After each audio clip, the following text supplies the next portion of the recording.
we see a lot of contractors that have dealt with third-party supplement companies. And the third-party supplement companies, there's lack of communication. They might only hear back from that supplement company once a week, or it might be 6 weeks, and all of a sudden it's closed and they had no idea where that claim was. The lack of communication. That's been a big sticky point that I've heard from most contractors that have tried and have stopped. So what we do is we do like to follow up every 48 hours.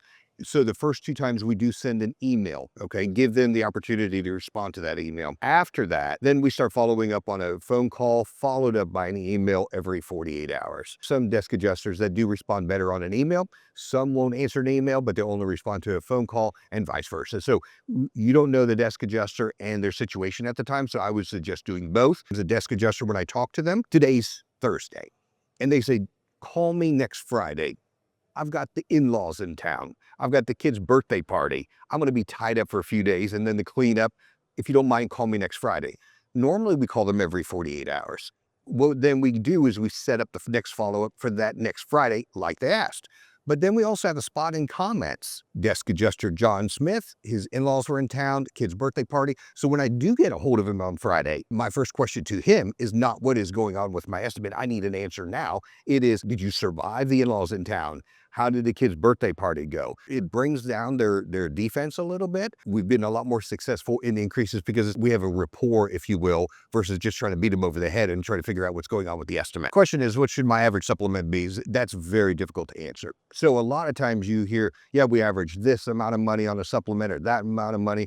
It truly depends on several different factors. One, the insurance company. Some insurance companies don't want to work with you as well as others. Another one is what state you live in due to different codes. That has a huge bearing on the supplement average. A lot of people will give you a number on the supplement, and it might be repair to replace dollars in there too, which are huge. So if they start throwing that number in their supplement figures, it will skew those numbers as well. As a true supplement number or average, I like to use just a rule of thumb of 20% or higher is what I like to use for rule of thumb for what an average supplement should be.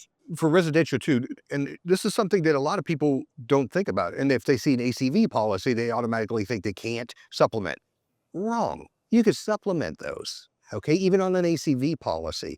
A lot of contractors have this mentality, we could only supplement if it's an RCV insurance claim. No, you could still supplement on ACV. You could still supplement across the board, even on an RPS type claim. Somebody that's getting into the insurance, what I would do is find somebody that has done it, mentor. So if you're the salesperson, I pray to goodness that your sales manager has had experience and can work with you. If not, there's so much help out there on Facebook. There's all kinds of supplementing groups and roofing groups that also teach. There's gurus out there from Elena Wilson. I'm always happy to help, and I'm always ready to answer any questions that I'm able to as well. The discussion there is what the role has with the salesperson or anything else as far as discussions with insurance companies, right? Unless you are licensed as a public adjuster, you cannot discuss policy. So many times the insurance company, they record every conversation. The salesperson will try to act as a public adjuster. Don't do that. So that's why it's important when you have a dedicated supplement team or third-party supplementers, they know what to say and they know how to get the job done without getting themselves in trouble with the legalities and everything else of that nature. I think also the other thing too is, of course, code. We all know code. So to be able to document that properly in an estimate, whether it's F9 notes, whether it's also including that as a PDF on the codes for that city, that state, or anything else of that nature in order to get that line item approved is very important to have all that together while you're arguing your supplement.